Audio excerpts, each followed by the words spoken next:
আজ সারাদিন বাসায় একটা এলোমেলো অগোছালো একটা দিন কাটালাম। বিকেলে আবার একটা জন্মদিন পালনও করলাম। কার জন্মদিন? আমাদের যোগা টিচারের জন্মদিন। সকালবেলায় ঘুম থেকে উঠে প্রস্ফুটিত লিলি দেখে মনটা ভরে গেল। চলে গেলাম বারান্দায় আমার পিঙ্ক রুমটা পার হয়ে। এই রিডিং রুমটার লুকটা চেঞ্জ করেছি। এটা একটা গার্লি লুক দিয়েছি, যেটা আমাকে ভালো লাগা দেয়। আমি রুমে আসলে এখন মন খুশি হয়ে যায়, ভালো লাগে। বারান্দায় তো আমার প্রচুর ফুল ফুটেছে। এই ফুলগুলোকে এনেছি, লাগিয়েছি এবং ফুটছে, মরে যাচ্ছে, এভাবেই চলছে।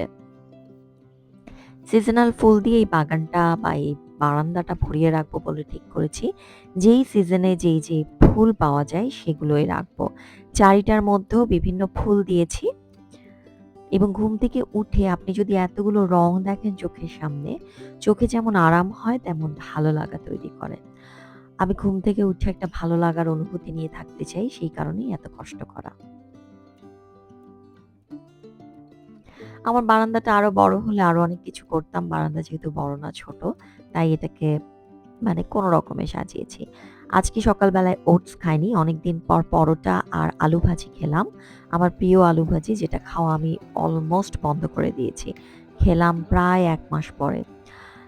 দুধ চাটা বন্ধ করতে পারছি না এবং সকাল বিকালে চা দুবেলায় আমিই বানাই নিজে। কারো হাতে চা আমার ভালো লাগে না।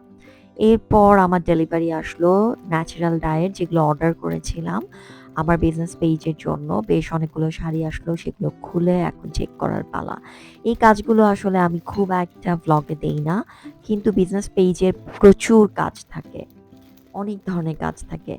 ডেলিভারি আসা, সেটাকে চেক করা, বিল চেক করা এবং যেহেতু বিভিন্ন ভেন্ডর থেকে আসলে প্রোডাক্ট কালেক্ট করি বা বিভিন্ন ভেন্ডরের কাছে প্রোডাক্টের অর্ডার করি, কিছু প্রোডাক্ট নিজে বানাই, সেই কারণে অনেক দৌড়াদৌড়ি থাকে এবং এগুলো আসলে সেই যা বলেছিলাম, যেভাবে বলেছিলাম সেগুলো সেভাবে হয়েছে কিনা, যেগুলো আমাদের দেশের ভেন্ডরদেরকে দিয়ে আমি বানাই, সেগুলো চেক করা, বিলটা চেক করা, টাকাটা পে করা, কোন অ্যাকাউন্টে টাকা আছে, বিকাশে আছে কিনা, কোথা থেকে হাফ দিব, বিকাশ থেকে নাকি ব্যাংক থেকে, এগুলো প্রচুর কাজ থাকে। দেখলে মনে হয় যে আসলে কোনো কাজ নেই। কিন্তু আমি প্রতিদিন সকালবেলায় ২ ঘন্টার মতো আমার সময় যায় আমার বিজনেস পেজের বিভিন্ন কাজে। এর মধ্যে বিভিন্ন ক্লায়েন্টের নানা ধরনের এনকোয়ারি থাকে ব্লাউজ পিসটা দেখানোর জন্য বা শাড়ির আঁচলটা বা এই শাড়ির এটা আছে কিনা, ওইটা আছে কিনা। সো এগুলো দেখতে আবার ছাদের রুমে প্রতিদিনই যেতে হয়, ওখানে চেক করতে হয়। এগুলো আসলে অনেক কাজ। তো এগুলো প্রতিদিনের ভ্লগে আমি আর আপলোড দেই না। বিজনেসের কিছুটা কাজ শেষ করে চলে গেলাম রান্নাঘরে।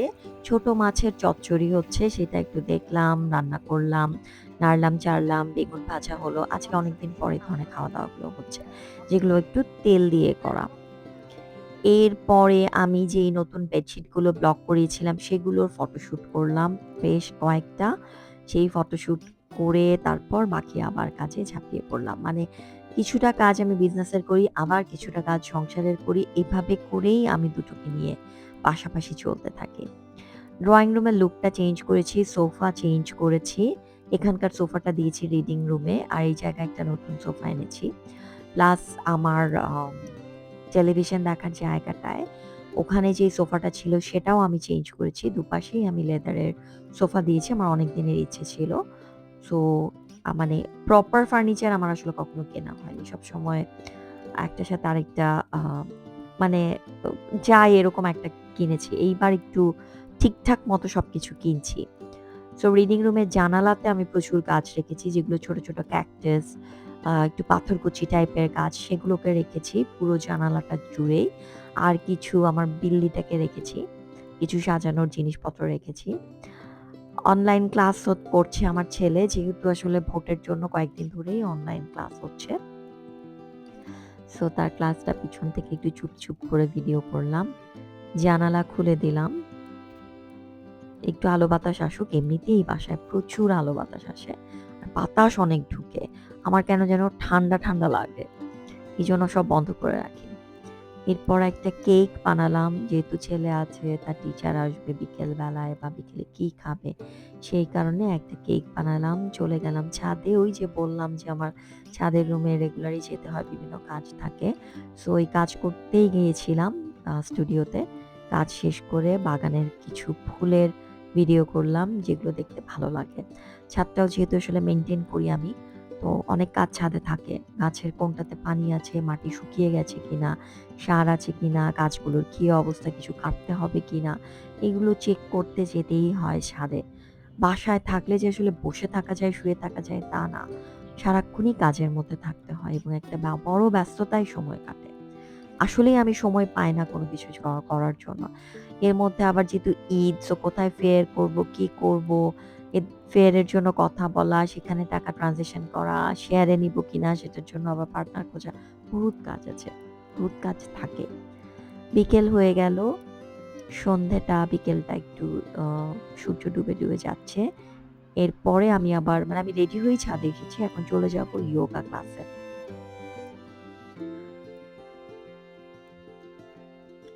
ইয়োগা ক্লাসে আজকে আমাদের ইয়োগা টিচার সীমা আপার জন্মদিন। ছোট্টখাট্টো একটা প্ল্যান করেছি। খুব বেশি মানুষ নেই। সবাই ট্রিপে আছে, বেড়াচ্ছে। এই সময়টা আসলে বেশিরভাগ সবারই ট্রিপ থাকে, বেড়ানো থাকে। সো নামাজ পড়ে নিয়ে তারপর কেক কাটার পালা। আপা একটা কেক এনেছে, যেটা আপাকে ব্র্যাক ব্যাংক থেকে দিয়েছে। আমি একটা কেক নিয়ে গিয়েছি। গিফট নিয়েছি আমি আর নিতু। কিছু খাবার সীমা আপা এনেছে, আমরা নিয়েছি। এভাবে করেই সীমা আপার জন্মদিন আমরা পালন করছি। দুজন থাকি আর একজন থাকি। নিজের স্পেশাল ডেটা পালন করতে ভালো লাগে। সো আপার জন্মদিন একদিন আগে হয়ে গেছে। আমরা এর মধ্যেই পালন করছি।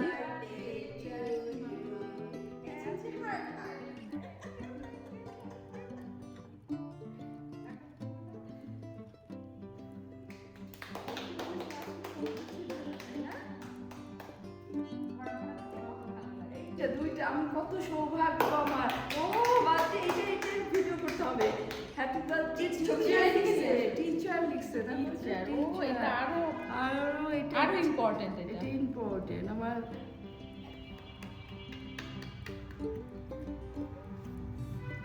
সৌভাগ্য যোগা টিচার হিসেবে প্রথম বার্থডে আমার, তাই না?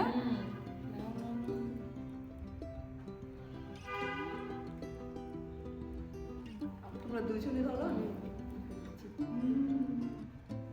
এখন ছবি তোলা। এরপর আমরা ছবি তুললাম।